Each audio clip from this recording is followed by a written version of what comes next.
You know what Halo is. It's that game with the green man who kills aliens and isn't afraid of anything.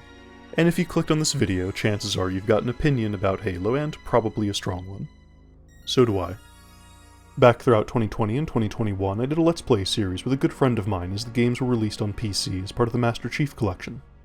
Our goal was to take a truly critical look at them in ways that we felt nobody really had before, focusing mostly on examining the contents of their stories and how they were told, along with a minor focus on the overall mechanical design. It's a conversation you don't see very often. Halo's status as a foundational franchise of console gaming seems to have rendered it immune to deeper analysis. People young and old talk about this first game in tones fitting the divine association its name bears, and criticisms are often dismissed or scorned outright because, well, it's Halo, of course it's good. And that's the prevailing stance, Halo's off limits. But why? What about this first game makes it so untouchable? Even back when it came out, nobody really wanted to get up their elbows in an honest critique. So let's do that. Let's critique Halo, because nobody else will. In 2001, hot on the heels of their Mac OS Marathon trilogy and half a dozen other titles, Bungie released Halo, a first-person shooter for the then-new Microsoft Xbox. It's a game about one Master Chief of the United Nations Space Command, a genetically and cybernetically enhanced super soldier in BMX gear as he flees a dying vessel under attack by an alien foe known as the Covenant. Entrusted with a sapient AI named Cortana, he escapes to a nearby superstructure floating in space, the titular Halo, where he'll spend the next few hours killing aliens in order to escape the ring. Known more appropriately by its full title, Halo Combat Evolved, it's a game defined by its narrative focus, strong visual design, great animations, cool vehicles, and fluid combat that takes you on a tour of all sorts of different environments across the span of 10 massive levels. But it's also a bare-bones first-person shooter with boring weapons, a minuscule enemy roster, brain-dead level design, unimaginative combat encounters, terrible writing, and a story that at best feels like it was slapped together in an afternoon and at worst is an insult to your intelligence. I would dispute the game's full title as an outright lie, but as my good friend put it during our playthrough, there are in fact dead ends in evolution. And yet, it was wildly successful. Since its release, it spawned 7 additional mainline titles, 2 real-time strategy games, 2 top-down twin-stick shooters, an arcade light gun game, well over a dozen novels, an animated series or 2, multiple toy lines in different niches too numerous to put in this graphic, at least 3 live-action series, and a coloring book. So, why? Most of what Halo gets recognized for had been done previously, often better, and none of it was necessarily iterated on in any meaningful way. Well, it found success simply because it was released into an ecosystem with absolutely no competitors. Add to that the fact that its primary audience was young. Consoles were still considered children's toys after all. They didn't have much experience with the first-person shooter genre, or some combination of the two. Those things together let Halo find success by convenience, not accolade. I want to make it clear that I do believe this game has a lot of good ideas, but ultimately just a poor understanding of what to do with them, and that's what I want to talk about. I want to talk about what doesn't work just as much as I want to talk about what had the potential to work better.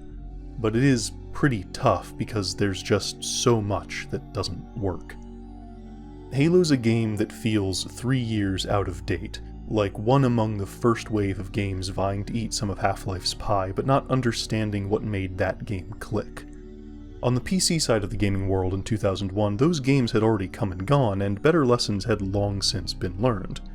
The 3 years between Half-Life and Halo were full of absolute titans of the genre, and this game is standing very deeply in the shadow they cast. But on Microsoft's new console, there was only Halo. It was, admittedly, a decent step forward from the tiny handful of offerings that existed on the console market previously, but looking at it among the larger context of the entire genre at the time, it's more than a bit deficient. But because of that accidental success, plenty of shooters touting themselves as Halo killers would come out within the next few years. It's difficult to overstate just how hard it was in the early 2000s to find a game that wasn't trying to be Halo.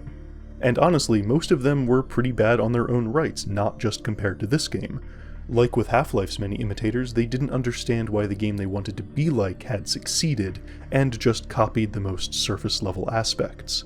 Unfortunately, to be like Halo was to be like a game that was already unsuccessfully copying its main inspirations. The fact was, they were actively chasing mediocrity, and it seemed like people weren't going to be fooled a second time. As a result of that, Halo's general gameplay should be pretty familiar to anyone who's played a first-person shooter made this millennium.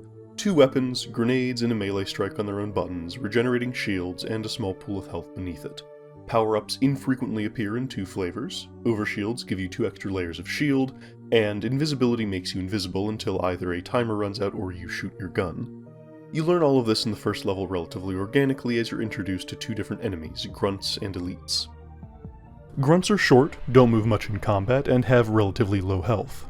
Elites are tall, try to be somewhat agile to the point of moving away from thrown grenades and weaving around if your crosshair is over them, and have higher health as well as shields to match your own.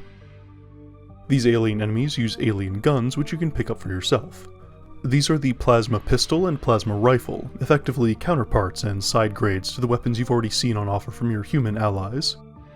Both are battery-powered rather than loaded with magazines, and their batteries can overheat with continuous use, forcing a short cooldown period where you're unable to fire. These energy weapons are also highly effective against shields, making them an obvious choice for dealing with the beefier elites. To match the hordes of enemies, you'll find plenty of human-shaped AI buddies. They'll follow you until either they die or the friendly pathfinding runs out. They're also a talkative bunch, and will often call out various things like if they're taking fire or if they've just killed an enemy.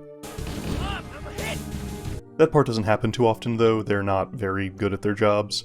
A bit of a liability sometimes too. Great.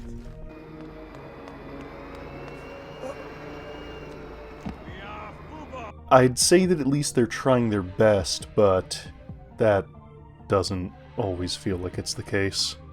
And to Halo's credit, all of this comes together to make a pretty elegant combat experience. There's a legitimately very smart decision being made with the difference between the human and alien arsenal, and that's a split between hitscan and projectile weapons. To give you an accurate enough rundown if you're unfamiliar, hitscan means you click and damage happens, projectile means it shoots something that has to travel. So a Covenant enemy will never point something at you that you don't theoretically have a chance to avoid. This is smart. Enemies with hitscan weapons lead to unavoidable damage being taken regularly, and it can be a very cheap way to increase difficulty if not used in moderation. Walking around a corner or through a doorway and being blasted with instant damage isn't challenging, it's just obnoxious.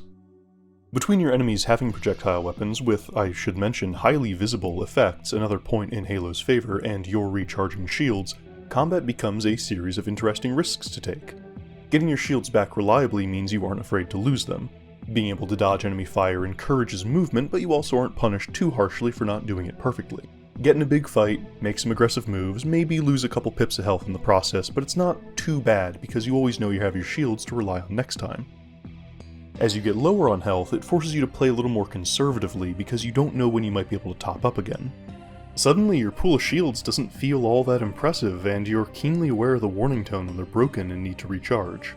Something Halo also put some attention into is diegetic item placement, like how Half-Life did it, but kind of even more so. To make something diegetic is to make it come from and fit with the world. When a movie has a scene's music coming from a stereo somewhere in the room, that music's diegetic. So Halo makes an effort to place things in locations where it would make sense in-universe. Guns, ammo, and grenades are picked up from weapon lockers or dead combatants. Nothing hovers in the middle of a room or is stashed behind a sliding wall. Though I will say that the placement of power-ups doesn't often follow the same logic and definitely feels more videogamey than the rest. And this is an interesting effort they made, but it's also one that points to a lack of foresight in the general construction of all this. Your resources end up being heavily constrained by your current environment, which could be interesting, but is often frustrating due to a lack of variety. Some of the longest levels on offer won't give you a glimpse of human technology, restricting you down to just the alien guns and presenting you with only 1 or 2 opportunities to refill your health. This is perhaps the game's biggest balancing issue, at least on difficulties above normal. Certain sections of the game become quite difficult not because of the challenge created by interesting enemy encounters or level design, but simply because enemy damage has been cranked up and there isn't anywhere it makes sense for a designer to have put a health pack or a heavy weapon from the human arsenal. Because despite my praises of the combat dance, that only really applies to the more open areas where you have room to maneuver and obstacles to put between you and your enemies. A large bulk of the fighting you do in this game takes place in hallways. From humans to Covenant to Forerunner, they all just love building featureless hallways in 90-degree corners. Add in a sluggish player movement speed and a slow, floaty jump, and your options for actually doing that maneuvering end up being pretty limited. It's a good system in theory, but the people making the levels just didn't know how to make it work for them. And speaking of limited, those grunts and elites with their plasma pistols and plasma rifles, that ends up being a full half of the Covenant enemy roster and 2 of the 3 alien guns, all introduced in the very first level. The third variety of enemy, the Jackal, comes in right afterward, and so does the Needler, the third and final alien weapon. It's not a promising start, and honestly, an argument could be made that the first level shows you more than half the Covenant roster, given that the Hunters that are introduced later aren't the common chaff that the other 3 are. They're saved as the rare, surprising mini-boss encounters where they show up in pairs, at least in theory, though the dismal amount of options Bungie gives themselves to build encounters with means you'll often come across duos of them almost back to back. By late game, you should expect them every few minutes. And honestly, they don't tend to be that tough in this game anyway. They go down with a single pistol shot to the back on any difficulty, or you could just circle strafe and spam melee attacks, which lends even more to their eventual status as annoying speed bump rather than the threat they're supposed to represent.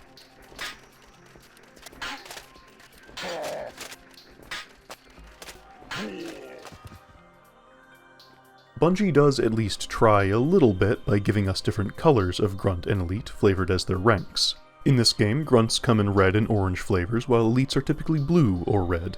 There are also the uncommon white Elites, white armored, I should clarify, and the fairly rare gold Elites. And then there's some very rare black armored versions of both that only show up at the end of the game.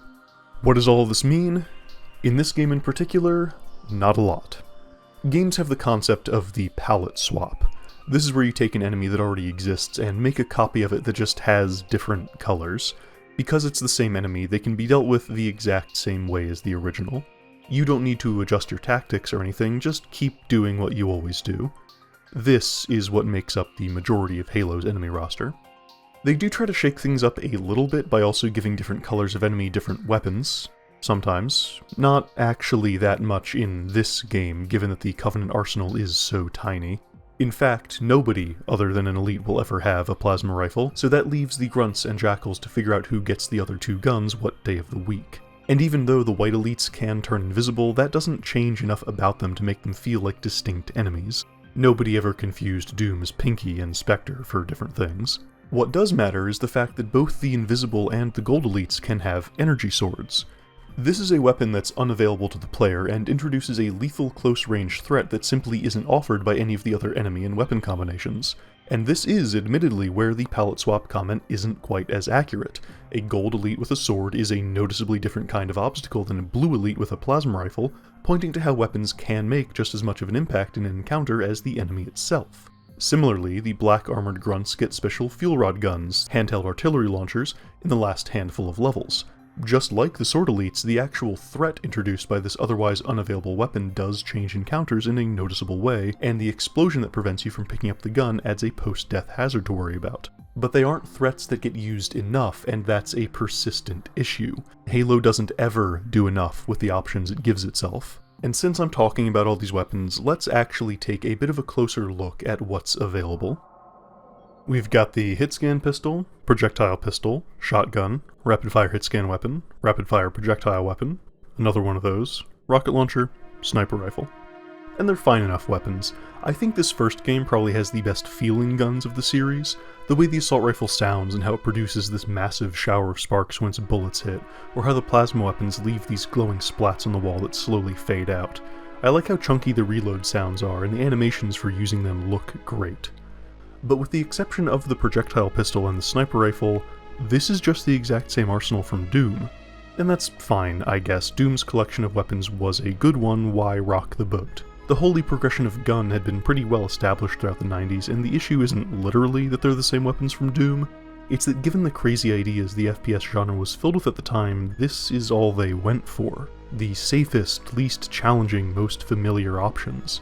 Beyond the nice-looking models, there are no weapons that feel unique to Halo's universe. And there's a bit of a mechanical problem that comes with it. You don't get the sniper rifle or rocket launcher all that often, and the shotgun doesn't show up until the game's halfway over. What you're left with most of the time is a small collection of guns that all do about the same thing: medium range, high fire rate. On the other hand, there are vehicles. Humans have the Warthog, a jeep with one driver, a side gunner using their own weapon, and a rear gunner on a minigun turret. and the Scorpion, a tank with a large cannon and a smaller machine gun both controlled by the driver. The Covenant get the Ghost, a light hovercraft with a single driver and twin plasma rifles, the Wraith, an artillery tank, and the Banshee, a single-seater aircraft with twin plasma rifles and a larger fuel rod gun. Technically, there is also the stationary shade turret dotted around a couple places, but the terrible accuracy and slow rate of fire doesn't make it that much of a threat. The Wraith is unusable by you, and you don't see it that often anyway, but the vehicles are cool, they feel really good to use, and they're a lot of fun letting the open environment shine, but you only get 1 or 2 chances to use everything across the campaign. Does that seem right? Bungie weirdly tries to downplay the vehicles as much as they can. Even Halo's second level, Halo, gives you a Warthog and then immediately puts you in environments where trying to use it for combat feels entirely useless, or just makes you drive through an empty landscape.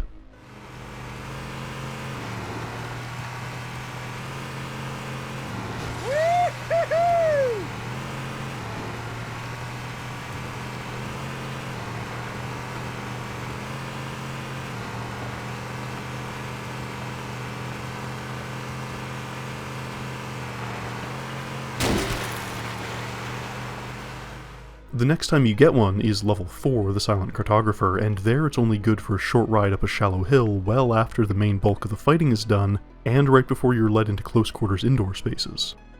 It's fully halfway through the game before you even see a Covenant vehicle after the Banshees that show up to annoy you in the second level. It's at least a fun introduction, seeing the plasma fire arc in from off-screen before the tank itself is revealed, and then you might get to zip around in a Ghost for a little bit. Even when you get a Banshee in the final hour of the game, it's mainly used for reaching places you can't get on foot, and any fighting you do with it feels almost accidental. The only time you get a vehicle where the game seems to expect you to use it for actual combat is whenever you're handed a tank, and that puts you in narrow canyons with a dead end only a minute away. Bungie seems so scared of the opportunity these vehicles give both the player and themselves that they keep them from you as much as they can, and almost never give you anything to do with them when they do hand them over.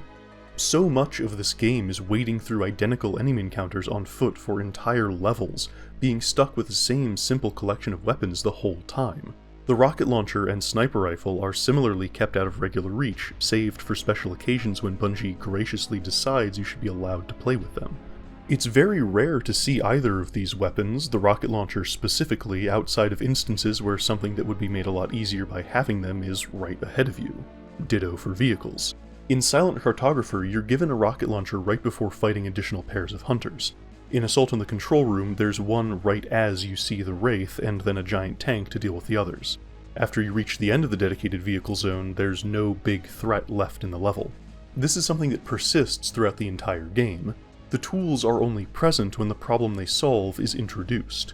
You're very rarely given an opportunity to have something before it's needed to save or use as you see fit.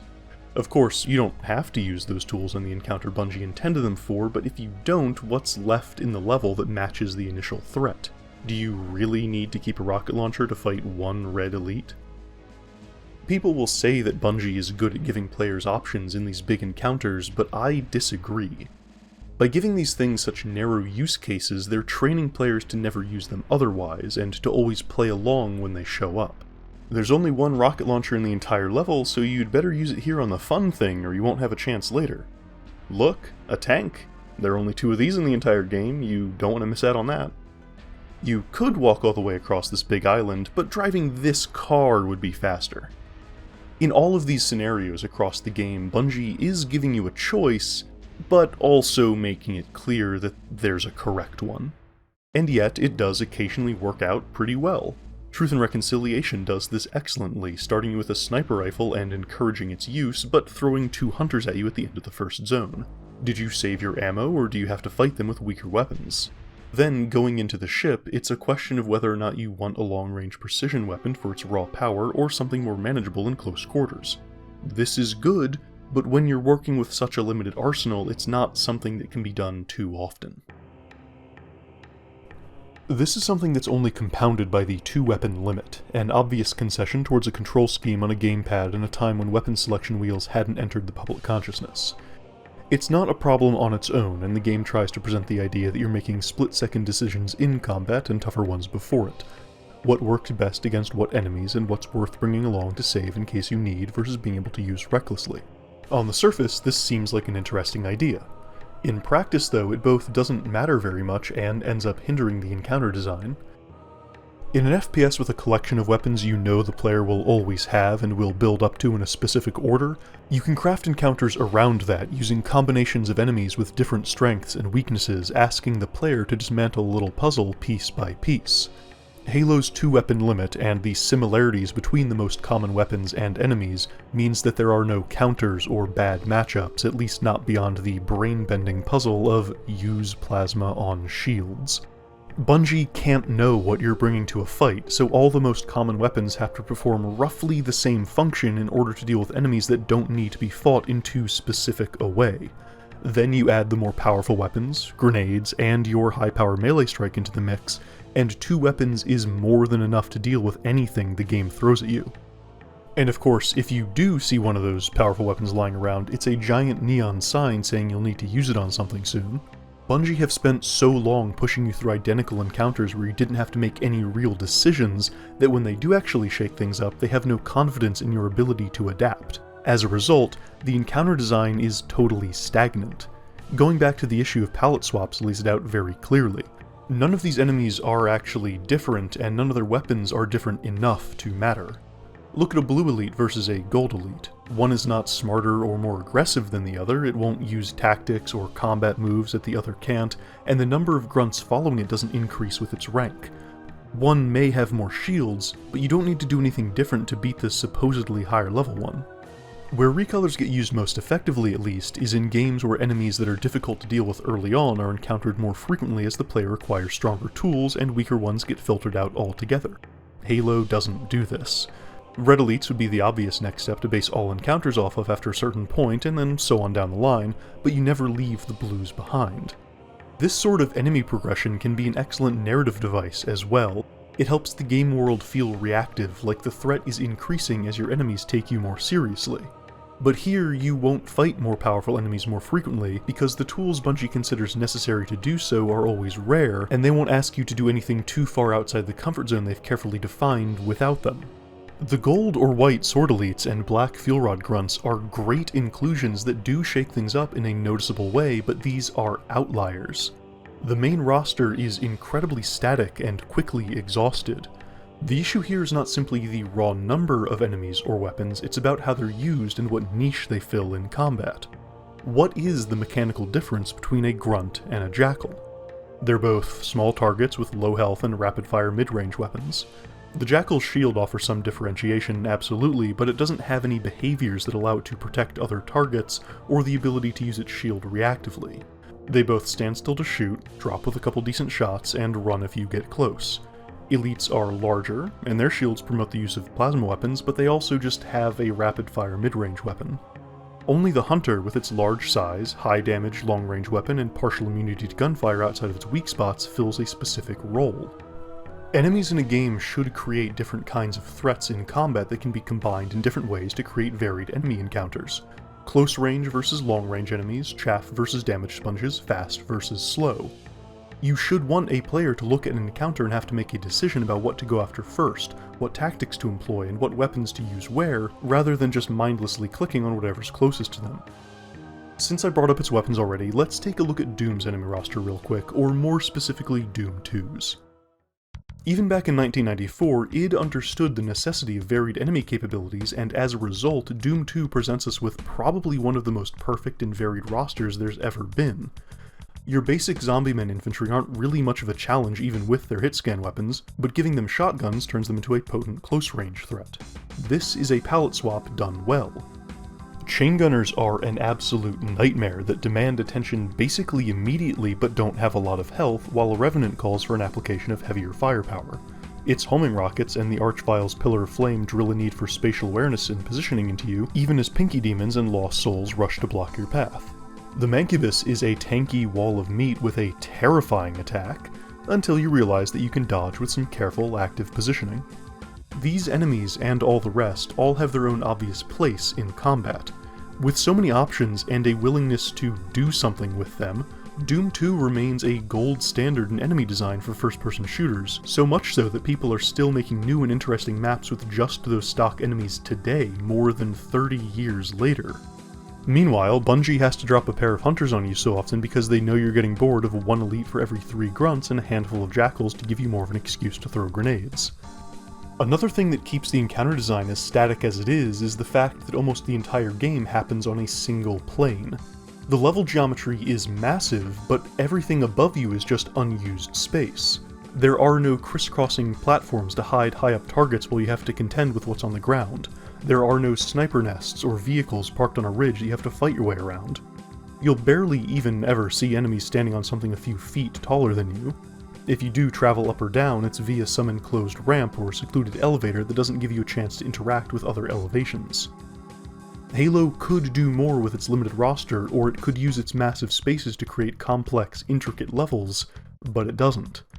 It didn't have to be the same configuration of enemies over and over again, crammed into hallways or scattered across open fields, but it is. Throughout the game, you'll come to realize that most times things like hunters or the sword elites show up, it's by being disconnected from anything else. Hunters get tedious so quickly because they're never used as part of a larger attack wave. Gold sword elites stop being scary because you always face them alone in a spacious arena. And fuel rod grunts barely register because they still drop in one shot and aren't numerous enough to have an effect. And if Bungie did it any different, it might interrupt their 30-second loop. Bungie have created a game that works and plays beautifully in 30-second chunks. Shoot, move, reload, throw a grenade. The animations and feedback are good, it's pleasant to look at, there isn't too much visual noise to overwhelm you, but it's also got enough flair from the weapon impacts and muzzle flashes to keep you engaged. Then catch your breath and do it again. And again. And again. These 30 seconds can be fun, sure, but shouldn't a game strive to be better for more than 30 seconds at a time?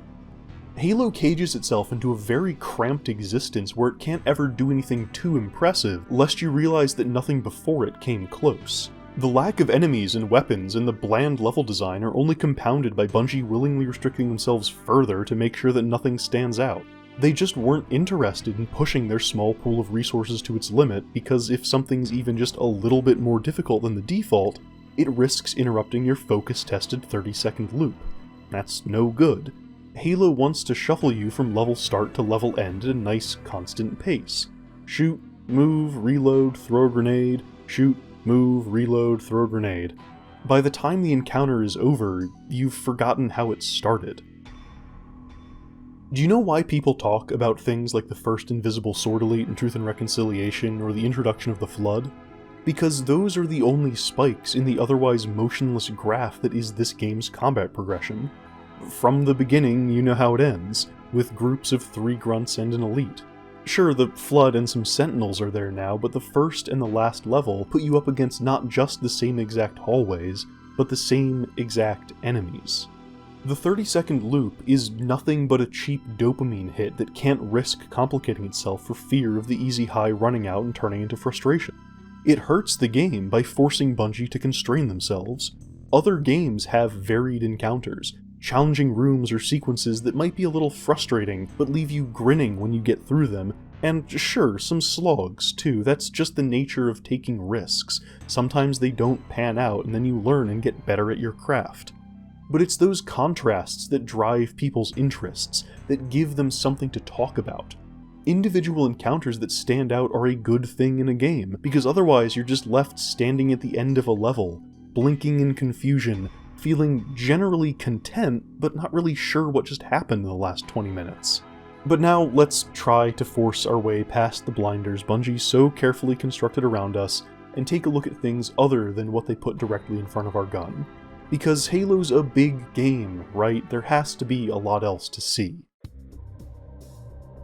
Halo's at the time immense levels and broad outdoor spaces suggest a freedom unlike what console players had experienced in a first-person shooter up until that point.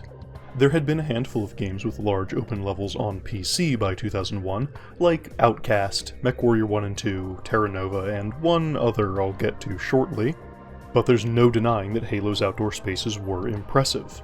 The vehicles, as well, when you're allowed to have them, reinforce that feeling of freedom. And yeah, you're free to go off in any direction you want, and find nothing. The game is paced down to the second to keep you moving. You come across arenas filled with enemies, kill them, and walk away. While you're walking, dialogue from Cortana or another character plays. By the time they're done talking, you've arrived at or are nearby the next combat arena. If you stop moving, if you break that thin veneer of constant activity, the game world doesn't have anything for you. No secrets, no hidden weapons, no extra power-ups, and nothing about the world to sate your curiosity. You have not been put in this environment to drink in the atmosphere and immerse yourself in an alien setting. You're here to move from A to B to C. This is made painfully obvious by the introduction to the game's second level. You've just crawled out of the crashed lifeboat and are taking everything in. Everything about the visual presentation is telling you to take your time and look around. There's a broad field in front of you, a waterfall off in the distance, a towering cliff to peer down, trees, bushes, and a wide open sky. But not 30 seconds later, Cortana tells you it's time to stop dawdling and go somewhere else because a Covenant dropship's on its way. Warning. I've detected multiple Covenant dropships on approach. And sure enough, right afterwards, a ship comes down to deliver a group of enemies along with a banshee to harry you from above. And you know the worst part? Even if you do get across the bridge and take cover in the rocks, that banshee knows where you are all the same. The enemies, too. Cortana says they're going to loot the crash site, but they don't have an animation for that or anything, they just stand there and look at you. Basically every enemy in this game either starts a combat encounter already aware of your presence, or is just standing around waiting for you to show up. And even if you take a few seconds to beat the group at the crash site, there's nothing to find in this area. There are no scattered items or anything that gives you any amount of information about this new world you find yourself on. Remember that other game I said I'd mention later? In 1998, hot on the heels of their Jazz Jackrabbit duology and half a dozen other titles, Epic Mega Games released Unreal, a first-person shooter for the most cutting-edge PCs at the time. It's a game about one Prisoner 849 of the prison ship Vortex Rikers en route to a penal colony as she flees the crashed vessel that's under attack by an alien foe known as the Scar. She finds herself on the remote world of Na Pali, where she'll spend the next few hours killing aliens in order to escape the planet. Unreal and Halo absolutely belong in the same conversation. The two are strikingly similar in structure, setup, and intent. Both have a focus on putting you in the middle of a setting steeped in hidden history. Both flow naturally from immense outdoor spaces into closer quarters and back out again. Both feature enemy AI that was varying degrees more reactive than the standard fare at the time. Both take you across a wide variety of environments, natural and artificial, and so on and so forth. I'm not saying they're the same game, but the many similarities make for a good comparison. Even just looking at the very beginning of both games shows us a near-identical setup, but also what each game wants to focus on. Halo's first level is a bombastic escape sequence, while Unreal's is a slow, tense crawl to salvation. Your first weapon isn't given to you in a voice-acted cutscene with multiple camera angles and choreographed music stings. It's picked up in the wake of an indistinct figure sprinting away from the mauled body of a crew member. Instead of rushing down the wide hallways of the pillar-bottom, gunshots and music fighting for space in your headphones, you're crawling around abandoned workstations where the only sounds are the sputtering of shattered electrical systems and far-off screams. Escaping the autumn in Halo is a triumphant, exciting event, while staggering out of the Rikers is like shrugging off a straitjacket. Both work well for the kind of game each one wants to be, but what comes after is what sets the score.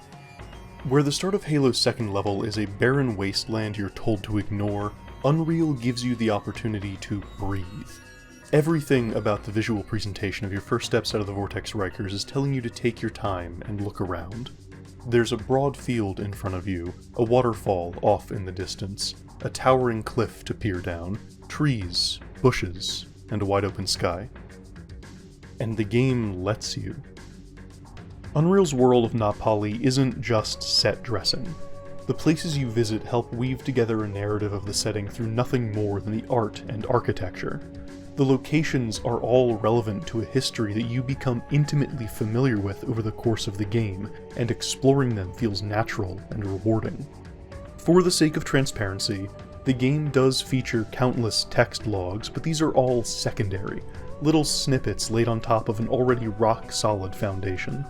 Unreal says plenty, just through the use of level geometry, textures, and the placement of enemies and items. Just outside of the Vortex Rikers, you can find some small huts. The ship crashed near a village of friendly native aliens, the Nali. Inside one, you can find a dead crew member surrounded by bandages and a Nali meditating next to them. There's a story being told here. Go further into the level and find a storage facility, all electric lights and steel, an obvious difference from the humble stone homes of the planet's natives. It's guarded by an alien that looks nothing like you or them, and suddenly you know there's another faction at play, one willing to impose themselves on the environment where the Nali would rather exist alongside it. Unreal is absolutely full of things like this. You learn that the Nali are a pacifist race, either by nature or by generations of Scar rule, but you can find a Nali in a cave outside a Scar outpost, dead and with a powerful gun in his arms. He was resisting. In another cave, you can find a dead human next to a fish with a single bite taken out of it. Poisonous. In ancient temples, you can find evidence of just how long the Scar have been on this world by how they've been written into the Nali's mythology.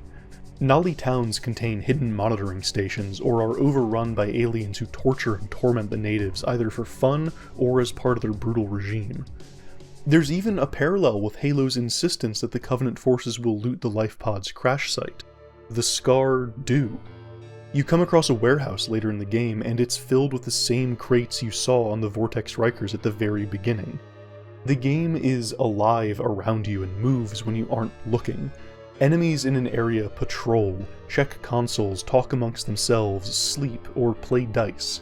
Harmless critters hop around the landscape, birds wheel lazily through the sky, and fish dart around the various lakes and rivers.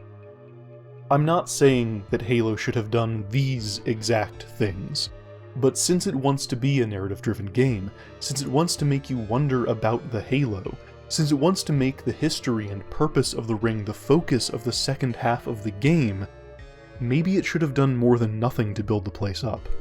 Halo doesn't engage with you. It doesn't tell any stories on its own.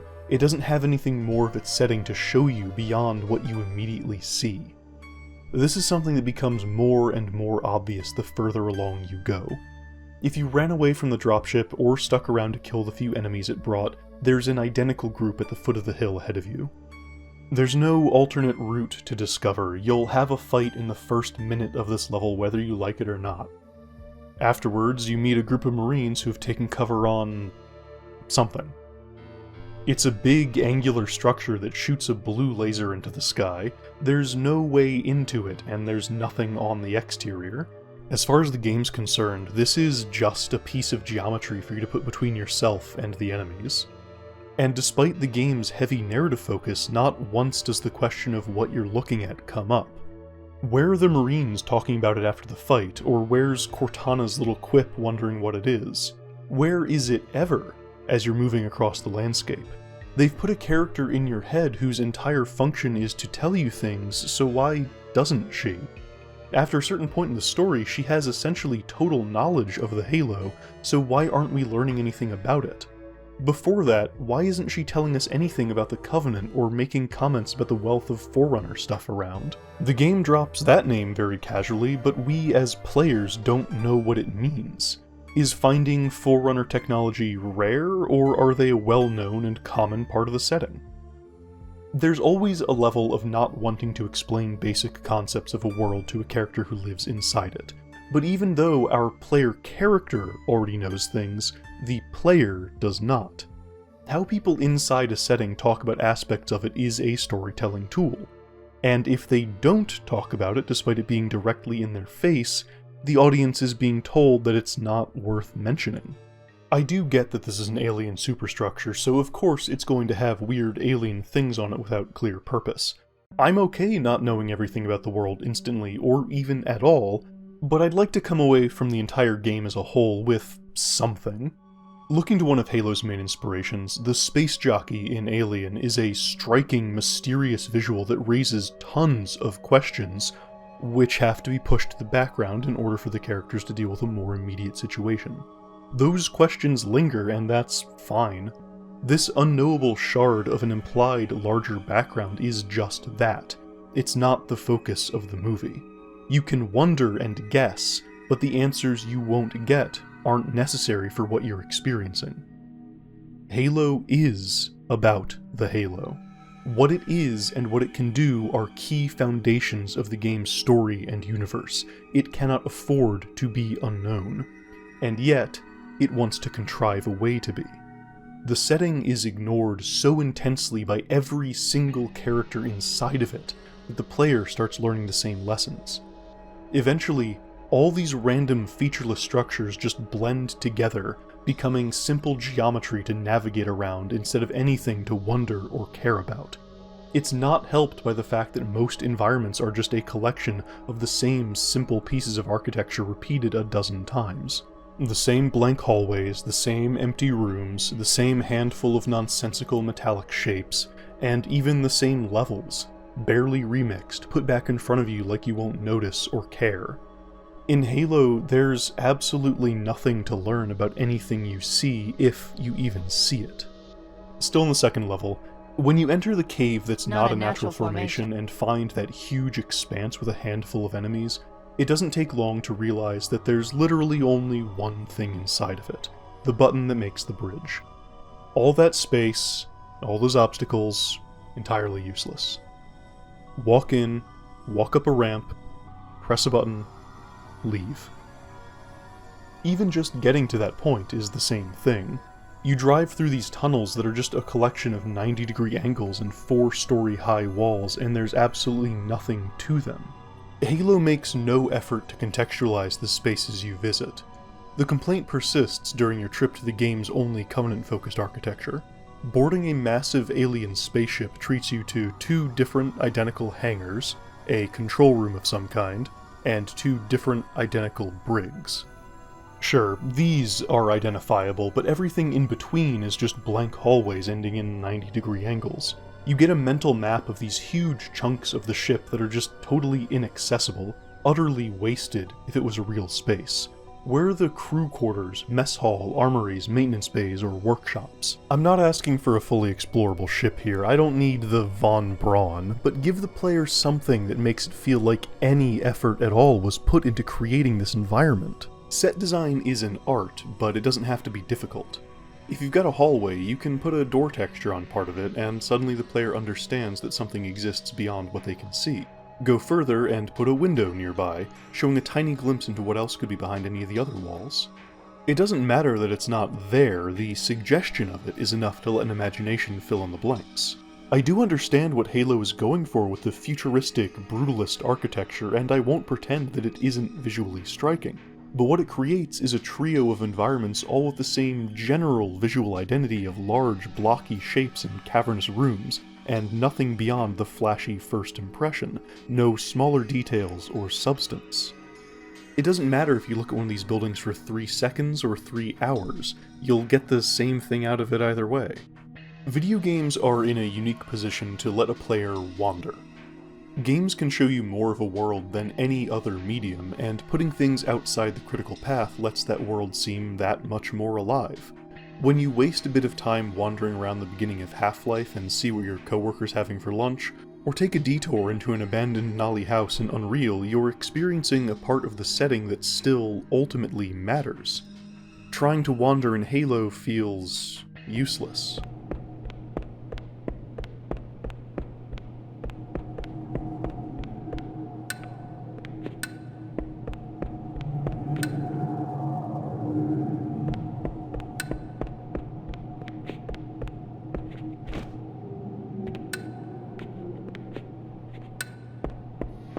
I'm convinced that this is why people speak so highly of the level 343 Guilty Spark.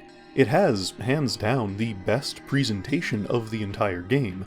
It's still mostly just copy and pasted rooms and hallways, but it's elevated by all the little details that simply don't exist anywhere else in the game. The makeshift barricades, the bullet holes, the general signs of struggle, the different levels of destruction inflicted on this underground facility. And look, here's a human and some Covenant like they joined forces against whatever attacked them. That's great. Even in the very beginning, just seeing the Covenant forces running away, doing anything other than standing around waiting for you, feels novel and exciting. There's an identity built into this level that you just aren't given a glimpse of anywhere else. Every single other level seems to hate the idea of you exploring it. With how large and empty everything is, you're actively discouraged. And it's not just that there isn't anything to find that expands the narrative or setting, there's also nothing to find mechanically. In more traditional first-person shooters, exploring a level meant you might find a powerful weapon a number of levels early, or extra ammo for something whose use is usually more restricted. Maybe you get a strong armor pickup, or something that pushes you over the maximum health limit. Halo has nothing. If you even manage to find somewhere off the beaten path, there won't be anything for you there. The game's arsenal is already so small that it can't afford to give you something ahead of when it wants to make its big introduction, and the adherence to diegetic item placement discourages it anyway. Why would a human rocket launcher be inside one of the weird structures? Finding a shotgun in the confines of the Covenant cruiser would feel great, but where could you put it that would make sense? The systems that Halo is built off of end up hamstringing it. If you did find something cool, the 2-weapon limit means that you'd have to dump another gun you're presumably already using to pick it up. And then you're back to the problem from before. What's worth using a secret rocket launcher on? What situation will you be in where a bonus sniper rifle makes the difference? The power-ups are an option, but I don't know how excited anyone would be about finding an invisibility pickup that'll run out by the time they get back to where the enemies are. Ultimately, you're left with these giant environments that serve no narrative or mechanical purpose. If you want to engage with the setting, there's no way to do it, and no reward if you try. But at the same time, it wants to convince you that there is. Its presentation is screaming for you to pay attention to the world it creates. That's why there are cutscenes and scripted music cues and named characters with voiced dialogue. And then, when it has your attention, it can't do anything with it. Bungie wants to present you with a game you'll think is intricate and cerebral, but it's built on such a poorly thought out foundation that it can never escape being just another simple collection of levels to kill aliens in. That's why the game is paced the way it is. Bungie knows they have to distract you from scrutinizing the setting and the in-game environments, so they usher you along with aggressive insistence. We need that warthog if we want to get to the other lifeboats in time. They're afraid that you'll notice how shallow it all is, so they do everything in their power to stop you from finding out. Halo as a setting is equal parts derivative and unambitious, very clearly pointing to all its major inspirations, but utterly uninterested in trying to do anything with them. It makes no effort to meld the various elements of itself into something new, instead just presenting them to you like a pile of mismatched toys. It's a game that, examined as a whole, is far less than the sum of its parts. It's a fact that there's very little truly original in the world of fiction. Ideas spread and propagate, people think something's neat and want to do it their own way, individual concepts travel from one point to another and mutate as they go. There's nothing wrong with this. A fundamental part of the act of creation is being able to take your inspirations from so many different sources, filter them through your own preferences, experiences, and worldview, to add your own little twist to everything and come up with something that's spoken with your own voice. It's also true that because of this personal lens everyone creates through, things that might be superficially similar are not identical deeper under the hood. But sometimes Halo gets a little close. I'm not going to sit here and try to pretend that I can point out each and every individual thing this game's lifting a little too eagerly. That kind of behavior ultimately doesn't accomplish anything and just leads to endless arguing over what is or isn't too close to a particular source that might not even be correct. But when you see where most of Halo's ideas came from, it becomes easier to realize how many gaps there are in its own presentation of them. I brought up Unreal not because I'm suggesting Halo was ripping it off, but because it wants to do similar things but can't figure out how. Ditto for the visual inspirations like StarCraft, a well they're sipping from here but will dip much deeper into next time, and Aliens, where you can bring up basically any scene and say, hey, come on now. The setting alone is clearly an imitation of Larry Niven's Ringworld, but there are enough differences to keep the lawyers away from Bungie's door.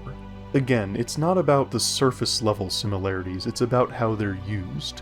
The problem is, Halo uses them badly, and as a result of these poorly blended sources, this world is a small one that can't answer questions about itself because nobody involved in its creation thought that hard about it.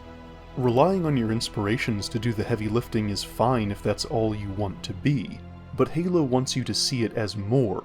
It wants to be taken seriously as part of a sci-fi epic with deep implications and deeper mysteries. It wants these things, but it wants them without having to do the work. And that's never more apparent than when you try to focus on the story. Halo's story is a simple one. That's not a problem. A simple story told well can be incredibly effective and enjoyable. But Halo's story is also written by the seat of its pants, never taking the time to look behind at information already established or to make sure that what comes next will connect to what's happening in the moment. This installation's pulse has a maximum effective radius of 25,000 light years. I can't even begin to calculate the pulse's range. It's a mess of plot threads, mysterious teasers, and whispered implications, none of which end up mattering and all of which just get in the way of what should be a fun, uncomplicated adventure romp.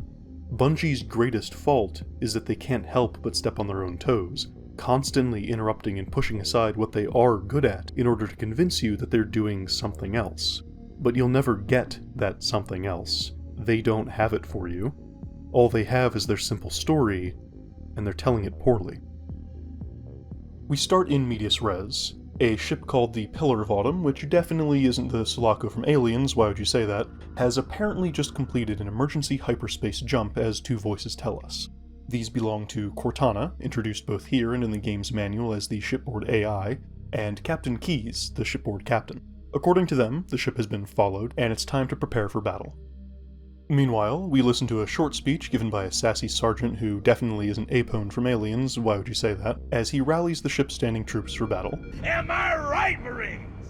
This transitions into our player character being woken up from cryosleep, having the situation explained, and being told to get to the bridge. We get a walkable and heavily scripted sequence of the alien attack on the ship, but without a gun, our participation is limited. When we get to the bridge, Keyes explains that we need to abandon ship. We're put in charge of protecting Cortana because, as the ship's navigational and tactical AI, she possesses all sorts of highly classified information important to the war effort, along with Earth's location. Makes sense. So off we go through the raging battle, accompanied by music that definitely isn't James Horner's score from Aliens, why would you say that? As previously discussed, the first level of Halo is perfectly functional. It introduces us to most of the main players and gives a solid reason as to why we're on the big metal circle in the first place. The Covenant are set up as a threat we're already familiar with in-universe, we are shown that their weapons and ships are better than our own, and the danger they represent is well established. Good work. Crashing down to the surface in the second level, Halo, gives us some Marines to rescue. The first group brings with it two minor characters.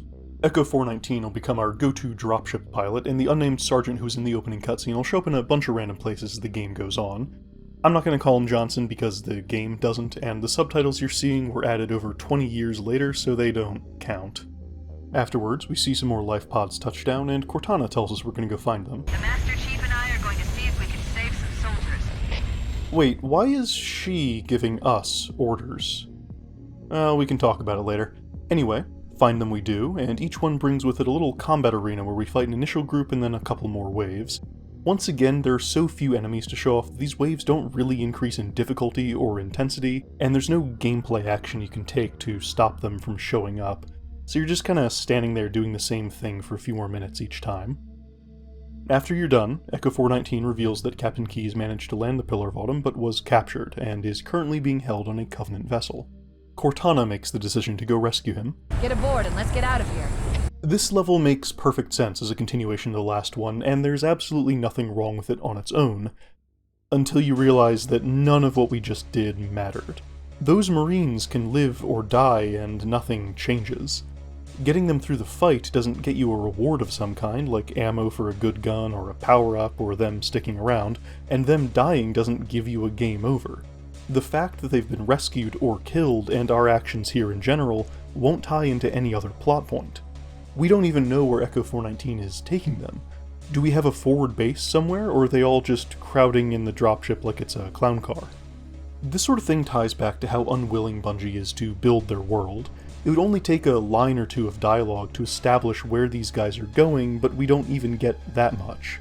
You know, like, "Some survivors have grouped up and are making a defensive line a few kilometers from here. I'll make sure these boys get there safe."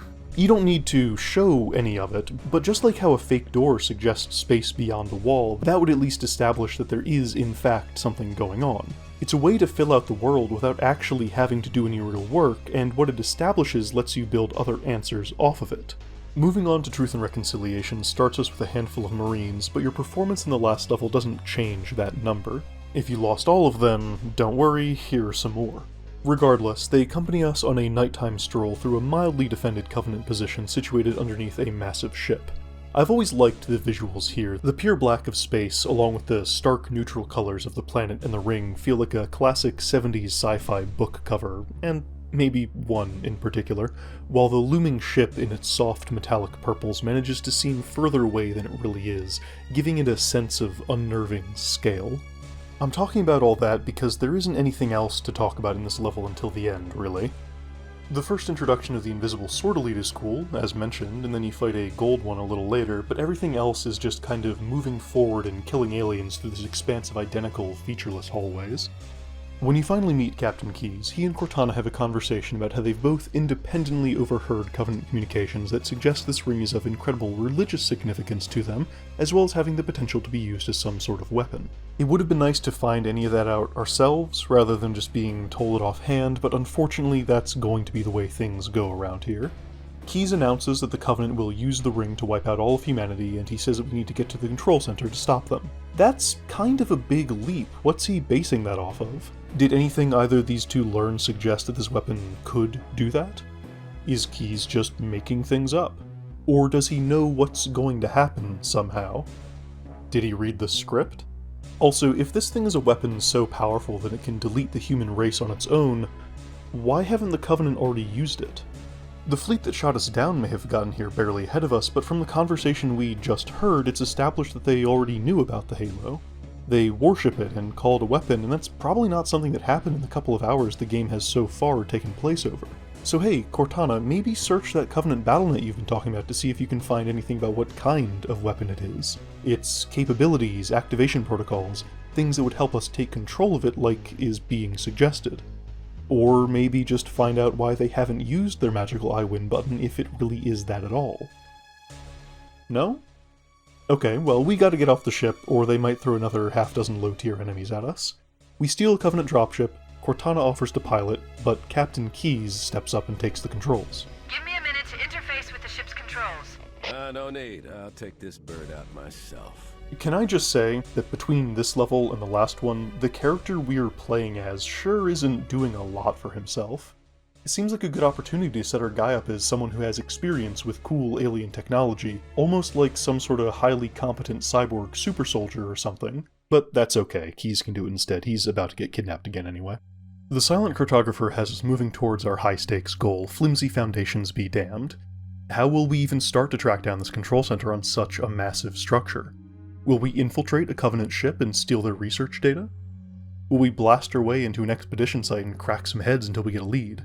Will we scour a wide area and look for unusual activity, investigating different parts of the ring until we find something worth pursuing? Actually, we already know the precise location of the one tiny computer terminal that will give us the exact coordinates. Okay. Feels like we skipped a few chapters, doesn't it? Related question, how did we get here? We flew in the Pelican, yeah, but where'd the alien dropship go? Where'd Keyes go? He was just with us, right? And finding the control center was his idea? We need to beat the Covenant to Halo's control room. Unfortunately, the story has lurched forward an indeterminate amount of time without putting in any work to establish what might have happened in the interim. The only thing the last cutscene set up is that we would begin looking for the control room, and now here we are at the end of our search.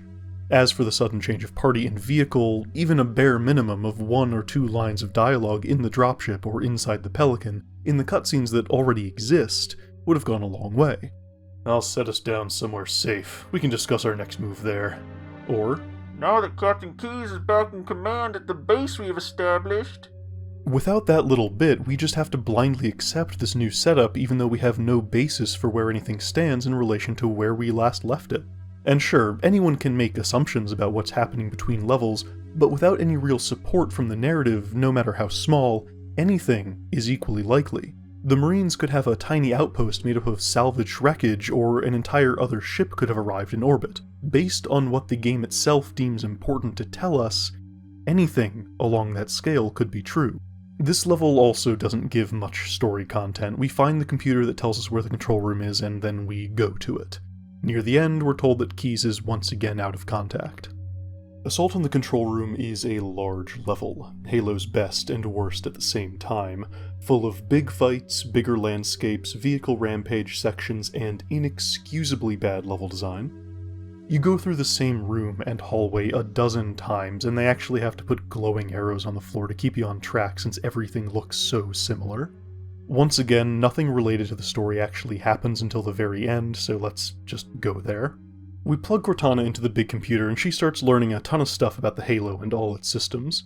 The Master Chief opens his mouth for the first time in a few levels to wonder about that cool weapon we explicitly came here to stop, but Cortana just makes fun of him. What sort of weapon is it? What are you talking about? Let's stay focused. Halo, how do we use it against the Covenant? This ring isn't a cudgel, you barbarian. It's something else. Then she starts freaking out about how Keyes is going to uncover some sort of horrible something. I guess that's where he went. That's convenient. Again, why isn't he here with us at the control center that he wanted to find? We have to get to the center before the Covenant. Whatever, we run off to stop him. Wait, why do we run? We enter the next level on a dropship, which means that we would have had to wait for it to show up. Why can't Cortana take a whole minute to explain what we're about to get into? She knows that's what the whole scene was about. Maybe there's a really strict time limit, like his hand is hovering right over a big red button. So anyway, we show up at 343 Guilty Spark 12 hours after the captain's last transmission. Yeah, I'm not really feeling the urgency anymore. But hey, we get this level to play around in, and just like I said earlier, the visual presentation is great. Look, you've got these empty observation chamber things, some are broken, there's weird green ichor everywhere, that's never a good thing, signs of a massive battle, and it's really well done, very tense. It's a shame it doesn't last, but hey, 1 level out of 10 isn't 0. We even find the shell-shocked Marine who fires at us and rants a bit. That's a neat touch. However, we can't do anything for him, the Master Chief doesn't even try to calm him down, so that's another thing to add to the list. A bit later, we find a helmet and go over the footage it recorded, treating ourselves to a truncated recap of what happened before we got here. Surprise, it's the Flood. Let's talk about the Flood. To put it bluntly, and maybe indulge in a small bit of hyperbole, the Flood ruin every single part of this game that is otherwise good and make the bad parts that much worse. Their inclusion is a domino chain of bad ideas in every category we've discussed so far. They introduce problems the game fundamentally wasn't built to handle and turn the otherwise fine if unexciting combat loop into an aggravating slog. They throw everything about the game's design philosophy out the window, they introduce story elements that make no sense here and never will in any of the other games, and they just let Bungie be lazy. The strength of this level's presentation has historically done a decent job of covering for just what exactly we're introduced to. Swarms of infection forms, a melee combat form, and a ranged combat form. That last one can use any gun in the game, and now just hold that thought. In the face of my complaints about how fighting the Covenant only has so many options that quickly get exhausted, it might seem like the Flood is exactly the sort of shakeup I was asking for. The issue is that the systems in place just don't work with what the Flood do. Infection forms swarm by the dozen, melee forms run faster than you and leap from halfway across a room to break your shields in 2 or 3 quick hits, ranged forms fire at you from a dozen different angles, and the whole thing quickly becomes chaos. Of course, you might say that this is fitting, given the name. It is absolutely an unending tide of mutated meat, and all this might even be defendable under the label of personal preference. I don't have to like it, but at least they're doing something new. And then they give them shotguns. Up until now, you haven't seen a shotgun in this game. The first time you do, it might very well be because you just got one shot with it after turning a corner. The fact that the Flood have access to the same human arsenal you do, filled with hit-scan weapons as it is, means that every combat mechanic the game has been built off of this entire time is gone. And real quick, to those pointing out earlier in the video where I say Doom's shotgunners are a solid part of the roster, those don't insta-kill you, and you can also tell who has one at a glance. It's bad enough in the close confines of 343 Guilty Spark, but when you're in the cavernous hallways of the next level, the library, no matter how far away from them you are, they will be hitting you. And when they have rocket launchers, given the visual muck that is their design, you won't know about it until an explosion goes off. With luck, it won't be directly under your feet.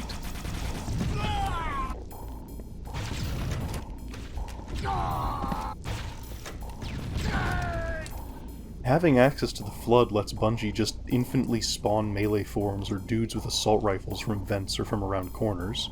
The first time you get introduced to the carrier forms, these little inflated trash bags that explode at you, it's by walking past a piece of geometry and having one blow up in your face. And that's basically how they get used for the rest of the game, placed around corners to do damage to you before you have a chance to react. This is funny like 5 times max, but it becomes so constant that it's just boring and aggravating. No matter your opinion on the Flood, it's hard to deny that they simply don't fit with the way the rest of the game works.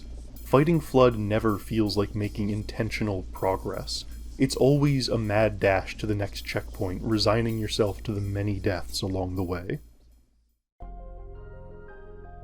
Picking up where we left off, we head out of the underground facility, which puts us back in contact with Echo 419 and a Marine. Both of them talk to us, and we don't respond to either. Going outside, we make a break for a communications tower, but are interrupted by a floating robotic orb. He introduces himself as 343 Guilty Spark, calls himself a monitor, and teleports us away to parts unknown. And now we must suffer through the library. It's not just easily the weakest level this game has to offer, a series of repeated cavernous hallways and endless enemy spawns punctuated by a healthy dose of stand here and wait. Please wait here. No, we must also suffer through an NPC saying so much about the story, while we are forced to watch as our main character ignores all of it. It's here that we have to finally discuss just how badly Bungie has bungled the characterization of their main guy. John Q. Halo, to use his given name, is stuck between the roles of classic silent protagonist of the 90s and voiced military action hero of the 2000s. In cutscenes, he'll sometimes toss out a quip or a comment, but very rarely offers up any original thoughts of his own. During gameplay, he's completely silent, even when addressed directly. In a narrative-driven affair like this one, having your main character all but refuse to engage with the narrative is an odd choice. Back in the second level, when some random sergeant speaks up to give an update on the situation, the Master Chief is totally unresponsive. He should be snapping out orders and taking charge, but he's passive, sitting back to let Cortana do all the work. Don't worry, Sergeant. We'll stay here until evac arrives. When the dropship calls in a few moments later, it's the same story, and so on as the game goes. Cortana has all the ideas, Cortana does the talking, Cortana gives the orders, Cortana is the one who interacts in any way with the other characters and the story at large. Roger, Echo 419. This is Fire Team Charlie. We read you. Is that you, Hammer? Why isn't it us? I think I need to pause and make something clear to everyone. Master Chief is a real rank, 3 actually, in the US Navy, not just a cool sci-fi moniker. As soon as we're off the ship, our guy is by far the highest ranking individual in this whole situation. It should be his operation, but it never is. Bungie has made a decision here to try to give the player a certified very important person to play as, but they also want to keep to a more classic silent protagonist angle so his shoes can be stepped into, his role assumed. The two ideas don't work together, and the library demonstrates exactly why. The monitor begins this level already chattering away about proper nouns and procedures we're apparently following, using some very eyebrow-raising language that implies he knows who we are and what we're doing here. The Master Chief hears comments about the efficiency of his weapons, the effective level of his combat armor, protocol he's supposed to know about, even a previous outbreak, and he doesn't react in any way. This all seems like something a reasonable person, perhaps even a high-ranking military official, would ask about. What is the Flood doing here? What specifically are they? Where did they come from? What can the Halo do to stop them? Guilty Spark isn't keeping the answers from us to deepen a mystery, they're just not considered important enough to try to discover, even though the opportunity is right in front of us. Instead, we just dutifully follow the floating ball until the end of the level and find ourselves in possession of the index. Great, why do we want it, what even is it, and why are we being trusted with it? We never ask. At least with truly silent protagonists, you can project certain qualities onto them, fill in the intentional blanks with your own version of who they are as created by your actions. Other games with silent protagonists also tend to avoid putting their characters in positions where talking would solve everything. Even though Half-Life has just as many NPCs gabbing to Gordon as this game has chatting up the Chief, it makes an effort to head off any comments the real-world you might have about a situation. Gordon's silence isn't an oversight, it's a part of his character that others around him play off of and were written around. Now, if you follow standard insertion procedures, everything will be fine. I don't know how you can say that, although I will admit that the possibility of a resonance cascade scenario is extremely unlikely. Gordon doesn't need to hear all this. He's a highly trained professional. The Master Chief doesn't have that luxury because as soon as a cutscene starts, he has a voice and a personality, thin as it is, that lets him participate again. Punch it. Regular gameplay leaves you waiting for him to talk, to ask a question, because you know that he can. Your environment suit should serve you well when the flood begins to alter the atmosphere. You are a good planner. Hey, this sergeant asked you for a bit of direction. Do you want to make a plan? There's some lifeboats touching down. Do you think we should go try to collect them? The captain has been captured. Should we rescue him? You probably have training on this weird alien craft. Do you want to take charge and get us out of here? This Marine has been separated from his squad and is clearly in some amount of distress. You want to calm him down and ask him to report? Echo 419 sounds pretty concerned. Do you maybe want to respond to her at all? Relay any information about the events that just happened? Warn someone? No, the main character doesn't care about it. Bungie's storytelling paints the Master Chief as inattentive and unwilling to think for himself. He has no presence beyond the physical. He's barely elevated above the shells of Doomguy or Gordon Freeman, but he doesn't approach even the paper-thin but firmly established caricatures of Duke Nukem or Lo Wang. Cutscenes don't build him up as enough of a distinct character to have those moments carry him through the times he's totally silent, but he talks enough in them to break the idea that the player is the one in his position. As a result, the Master Chief manages to become the least relevant cast member in a story that needs a main character. Bungie simply haven't managed to write something that works without another side to these conversations, so they just have Cortana essentially be the player's voice at the expense of any agency for the guy they're playing as. Foehammer, we need transportation to the command shuttle. Foehammer, we need you to disengage your warthog. We read you, Echo 419. We have survivors and need immediate dust-off. Stick to the higher ground to the right. We could use the side passages to find a way around. We've reached the gravity lift and are ready for reinforcements. We're going to access the Covenant battlenet and locate an override code to open the door. Give me a minute to interface with the ship's controls. Cortana to keys. Go ahead, Cortana. Have you found the control center? Negative, Captain. The Covenant have impeded our progress. We can't proceed unless we can disable this installation's security system.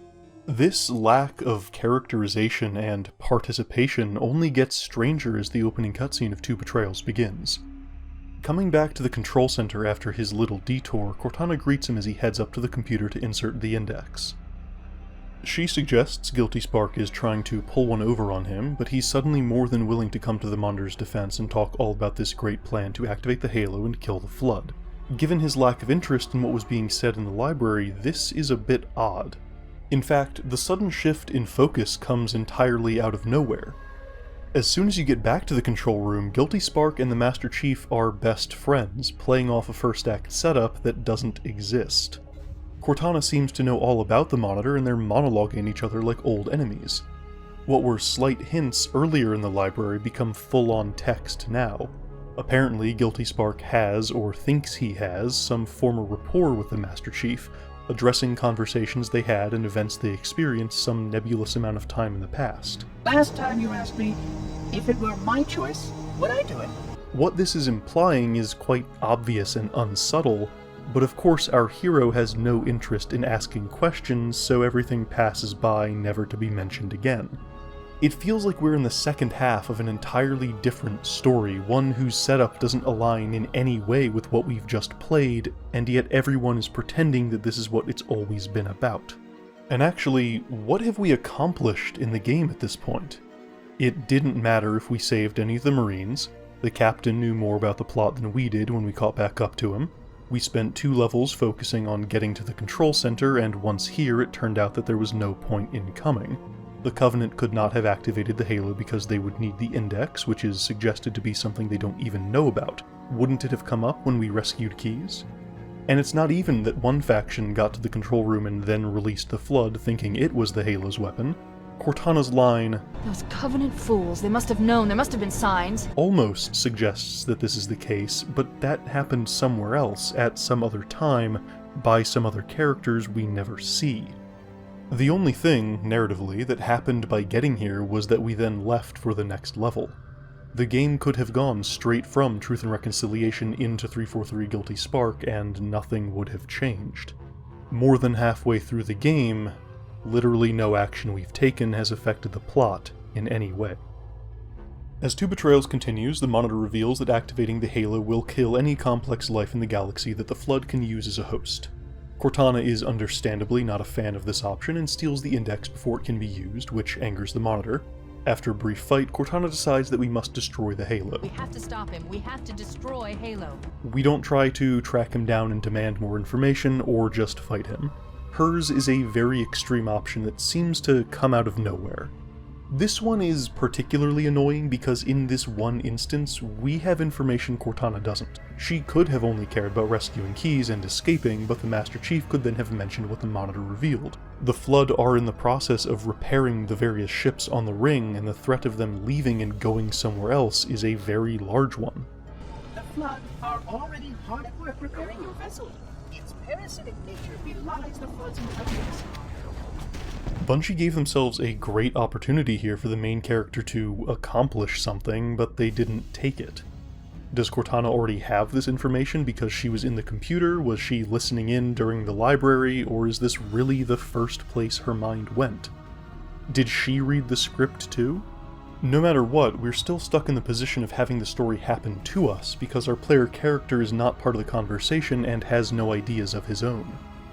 Regardless, Cortana's plan involves blowing up the Pillar of Autumn, which introduces 2 obstacles. Doing so requires Captain Keyes, who's been captured again, and she doesn't know where the ship is. That second part's a little confusing since we rescued Captain Keyes once previously. Presumably he would have told us where he landed the ship. Or since the Covenant were at it to capture him, Cortana could have gotten the location from the BattleNet she's been listening to the entire game. Also, she was just inside the control system for the entire ring, and she didn't think to use those resources to locate the ship. But luckily it doesn't matter because being back inside the Master Chief's helmet for 2 minutes lets her find it. "I've located the Pillar of Autumn." We don't do anything inside the game to solve that problem, so why even bring it up?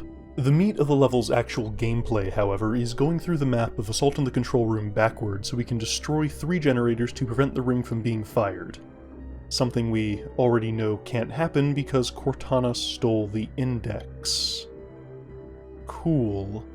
When we're done, she temporarily gains teleportation powers to get us to Keyes, so I just imagine we did the generator thing because it would have been awkward to watch that cutscene and immediately move on to the next stage.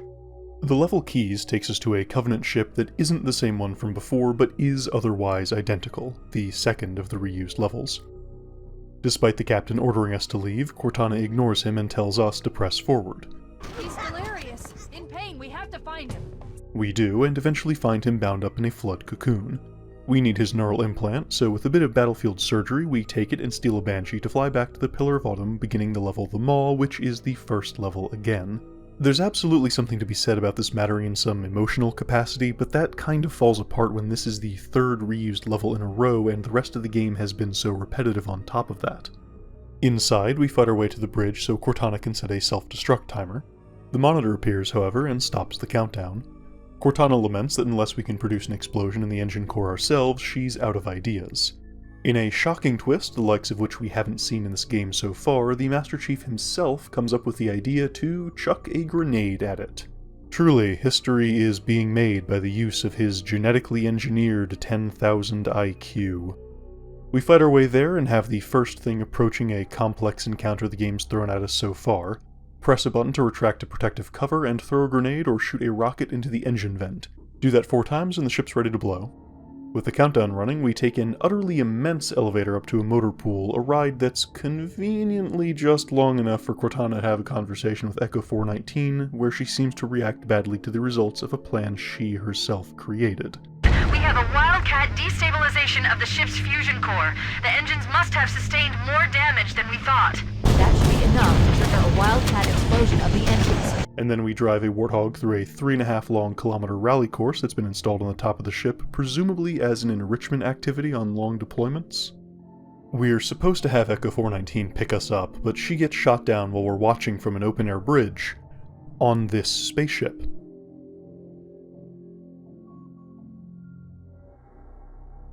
Our only option is to continue on to a leftover fighter craft. With mere seconds to spare, we launch, outrun the blast, and are left alone in space with a sequel implied to be in our future. Now that we're done with that story, I want to talk about a better one. Specifically, the 1970 science fiction novel Ringworld by Larry Niven. The book focuses on a small group of characters on an expedition to the titular Ringworld, an incomprehensibly massive structure discovered somewhere deep in space. The moment-to-moment narrative of Ringworld is an admittedly somewhat simple adventure story. The cast comes across a circumstance, have to use either their brains or their brawn to maneuver through it, and come away having learned something from the experience. A simple story, told very well, and propped up by the work done to make the setting feel deep and real. The Ringworld is explored to an almost exhaustive extent.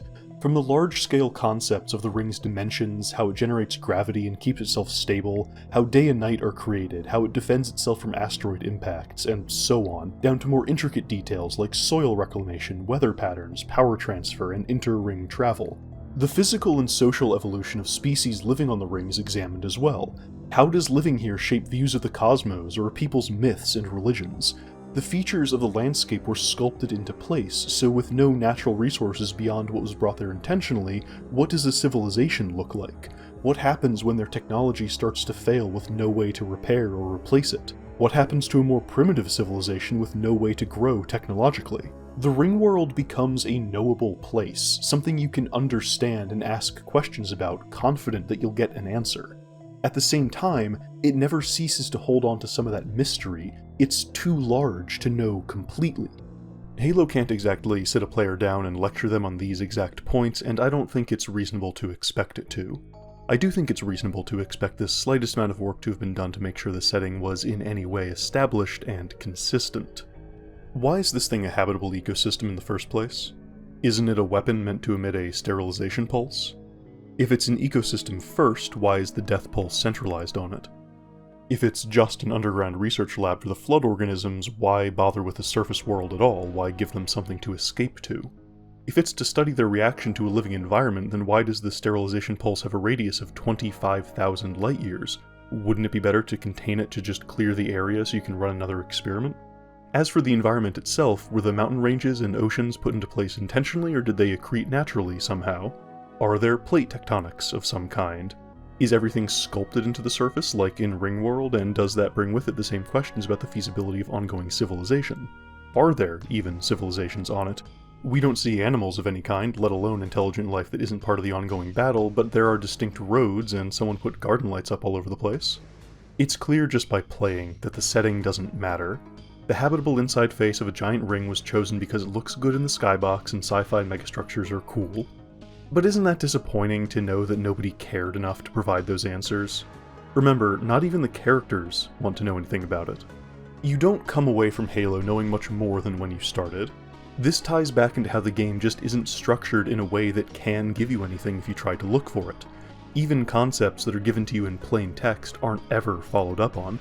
Cortana mentioned that this ring was of religious significance to the Covenant, but we never see any indication of that. They're more than willing to do just as much damage to the place as we are. Surely firing off plasma artillery in your culture's equivalent of Vatican City is something that would give a staunch believer a bit of a pause. We never see elites or grunts involved in any kind of rituals or prayer, and the comments made by our enemies that we can understand don't indicate any fear that we're desecrating or acting heretically. Another point that seems to get dropped is that the human forces on the ring are supposed to be outmatched. The fact that survivors are scattered across some area is never a concern past the second level. Here was an opportunity to reward the player for exploring. Imagine if you could find little groups of stranded friendlies throughout the entire game. Even if it's just 1 or 2 guys, that would be a tangible reward as well as an emotional one. You get extra firepower, and it feels good to help out. Imagine them hopping on the dropship with you at the end of a level. Beyond just that, if we're on the losing side of a skirmish spanning thousands of miles of this structure, why are we always so well equipped? There's always a dropship ready to pick us up and take us somewhere else, fuel never seems to be a concern, we keep finding vehicles and powerful weapons all over the place, and there's no problem with leaving them behind when the level's over. Where's all this coming from? Who's in charge of this clearly well-running logistical machine? We know it isn't the captain because he spends most of the game captured. Ask the same questions of the Covenant. We always seem to be on equal footing with them. There's no progression of difficulty as they're able to get more firmly entrenched than we are. Their supposedly superior numbers and technology never matter. They have dropships flying around all over the place, so do we. They can bring out the big guns whenever they want, so can we. The imbalance is stated, but never seen. Mechanics can be a storytelling tool. In Half-Life's level surface tension, the sudden freedom from a claustrophobic environment is cut short by a helicopter strafing the area. You have to spend a long time sneaking your way through the various parts of the level with no way to deal with it before finally getting a rocket launcher and taking your revenge. To contrast with Assault on the Control Room again, you're handed the solution to a threat before you even have a chance to understand that threat's capabilities. There's no build-up, no chance to feel overwhelmed by the Covenant. We never get a sense that the human forces are struggling to find manpower or resources. We always have the best available options, and the Covenant threat never increases to counter it. It's an example of the power fantasy being too strong to the point that it strips the conflict of any real depth. There's also just the simple fact that throughout all these levels you have no real sense of where you are or where you've been. Other than twice where you're given approximate distances to the next level's objective, you never know how far you've traveled or how long it's been between missions. To briefly touch back on Unreal, from the very first moment you step out onto Na Pali, you can see a distinctive formation in the skybox. It looms over the other mountains in the distance, drawing your attention. As you progress, you feel like you're creeping closer and closer to whatever this is, until you're at its foot. This is the Sunspire, and now this thing that was following you through the entire game is a full level for you to explore. Beyond that, you'll begin each level where you ended the previous one, creating a totally unbroken journey. Half-Life is famously the same way. You start your day at work right at the front door and keep going. Reaching the end of a Nali temple in Unreal doesn't whisk you away to some other unconnected part of the world, it leads you back outside. Getting on an elevator in Half-Life doesn't teleport you to the other side of the zone, it leads to the next floor. Sure, both took a loading screen to do it, but the narrative and world remained unbroken. It's very impressive that Halo's levels could be so large without pausing to load, but without attempting to connect these areas in any way, the entire setting feels so much smaller. Even Doom gives you more context than Halo does just by showing you a static theme park map in a "you are here" arrow. Halo isn't built to be a continuous flowing experience like that, and that's fine, but it's another way the narrative discourages you from getting invested. It wants to be a grand, sprawling story, but is trying to cram itself into isolated bursts that don't have much to do with each other. Bungie set out to make a game where each mission was its own little episode. You get one stated goal at the beginning, go do it, and that's the end. A level has to have one plot point, and a plot point has to have one level with no room to expand. They don't want to have you fight all the way to the control room and then hit a loading screen, they want everything in one place. So that's why the entire control center, this massive structure, is an L-shaped hallway and one computer terminal. Despite its massive areas, nothing in Halo can be as big as something like the Black Mesa Research Facility or Na Pali physically or narratively. It's too disconnected, it's impossible for things to flow naturally. You hop around from level to level with nothing in between, and the actual world is never built. Bungie wanted a game made entirely out of the highlights, with no connective tissue between them. They have to keep you moving, so you never look back and see the place falling apart behind you. So where does this leave us? We've got a story that seems to flicker in and out of existence, goals that change at the drop of a hat, and no real basis for what actually matters. We stumble into the idea that the Halo is a weapon that will delete humanity if only the Covenant use it, but we learn that they can't, and then they exit the story without any fanfare. After a tour of the library, our main character is suddenly all in on killing the Flood, which was a topic he was ignoring all discussion about until that very moment. A couple minutes later, we forget about the Flood and go to Operation Mordor to destroy the Ring. This is like 3 first drafts all at once. Maybe it was. Quite famously, Halo was originally going to be an RTS for the Macintosh, a follow-up to Bungie's Marathon trilogy, and still very obviously sporting remnants of that idea. Then it turned into a third-person shooter, then a first-person one. It was supposed to be a far larger, more open world, filled with herds of endemic wildlife. The E3 reveal trailer shows the Master Chief triumphantly cresting a hill after taking out a freestanding enemy base, holding an energy sword. That all vanished. At some point during the entire process, Microsoft acquired Bungie and told them to redo everything for the Xbox, and they couldn't keep up. Their original ideas were left far behind. Nobody can play the game Halo was supposed to be. It doesn't exist. It isn't right to applaud a game for its promises when the finished product is so far beneath them. Countless games go through exactly what Halo did. Some of them come out of it fine. Halo did not. What Bungie actually gave people is a sloppily assembled, poorly written game that's deeply incurious about the world it presents. Its systems work well, but don't do anything particularly interesting because nobody making the game knew how to use the tools they gave themselves. Nobody in charge of it seemed to know what it was actually supposed to be. It's unwilling to have a conversation with the player about any of its ideas. Its setting is built on a bad understanding of its inspirations. It tells individual parts of different stories it doesn't try to connect. The stakes are non-existent until they're dire, until they're dropped. This is the heart of it. Bungie are bad storytellers. They're unwilling or unable to give the player crucial information necessary for the narrative to function. From a distance, Halo's story is very simple and perfectly understandable. It's easy to say what an individual level is about. But put everything together and take a close look at it, you'll find that nothing fits, that no work has been done to make something out of those simple parts. We end the game knowing exactly as much about what was in it as we did when we started. Who is the Master Chief? Who is Cortana? What is the Halo? Who are the Covenant? What is the Flood? It doesn't matter. The game's over now. Maybe it's time to admit that Halo was never the game people thought it was.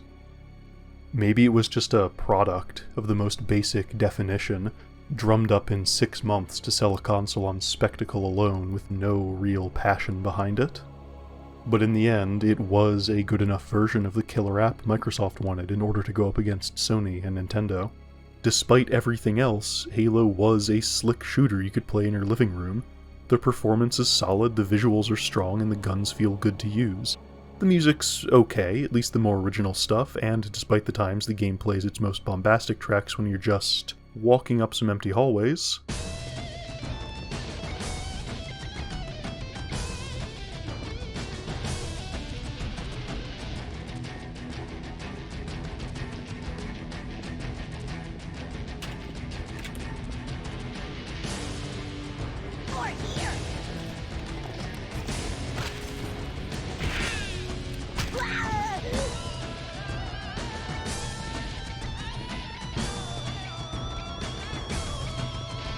Odd choice, but how was this enough? Were console players really this desperate for a game other than GoldenEye? And how did it find such a purchase that it was able to dominate trends in gaming for as long as it did? I said at the beginning that the glut of Halo killers that came out failed not just because they were bad on their own, but because they were imitating a bad product. I do believe that. Look at any console FPS from the years immediately after Halo's release and into the late 2000s. See a 2-weapon limit, painfully linear levels with no secrets or rewards for exploration, stripped down enemy rosters and toothless encounter design, the sniper section, the vehicle rampage, an obligatory cast of shallow characters that only exist to put waypoints on your HUD. And then see their review scores. They did exactly what Halo did, and got punished for it. People knew it was bad, but Halo's momentum prevented them from making the obvious connection. Why should it get a pass? When it did release on PC in 2003, Halo enjoyed the same sort of critical acclaim it had found on its native platform, but that wasn't organic. It wasn't being judged fairly against the other first-person shooters of the day. That praise was being brought forward from a product that didn't need to do anything more than be there. We don't, and will never know, what Halo's reception in 2001 would have been if it released on PC alongside Return to Castle Wolfenstein, Red Faction, Tribes 2, Half-Life Blue Shift, and Serious Sam, where it would have had to rub shoulders with the still massive online multiplayer scenes of Quake 3, Unreal Tournament, and Counter-Strike, where the narratives of Deus Ex and System Shock 2 were still dominating discussions. Whatever Microsoft paid for this game back in 1999 or 2000 or whenever, they've made back in spades. Halo is an empire. Reception to basically every game in this franchise for over a decade has been mildly above lukewarm to outright negative, but still it persists. Who had confidence in Halo Infinite after 4 and 5 disappointed, after the years of publicly messy development? But people bought it because it was Halo, and that sort of baseless loyalty is worth more to Microsoft than it being a good product. They don't have to try, they just have to put the name on something that looks like Halo and they know they'll make their money back. Whatever Halo could have once had at its core has been lost, reduced to a basic aesthetic identity. But I don't think that's a new thing. This first game was always exactly the same way. If you like Halo, I'm not here to convince you to stop liking it. I do not have the power to take this game away from you. Play it, enjoy it, have a good time, I'm glad that you can. But maybe look at it a little harder and take the time to engage with its most obvious inspirations. Play Half-Life and Unreal, then play Quake and Doom and Duke Nukem and Blood. Read Ringworld and the Ringworld Engineers. Watch Alien and Aliens. See for yourself what Halo was trying to imitate, and see what it missed. Once you start looking, you might find something you like better. If you've made it to the end, I do thank you very much for your time. I don't want to take too much more of it, so I'll just ask that you do whatever YouTube pleasantries you feel are appropriate. If leaving a comment is part of that, please be polite. Discussions about this game and the series it belongs to are charged, to put it lightly, and it doesn't help anyone to make that worse. As one final point, I offer my own work as a comparison regarding story and storytelling.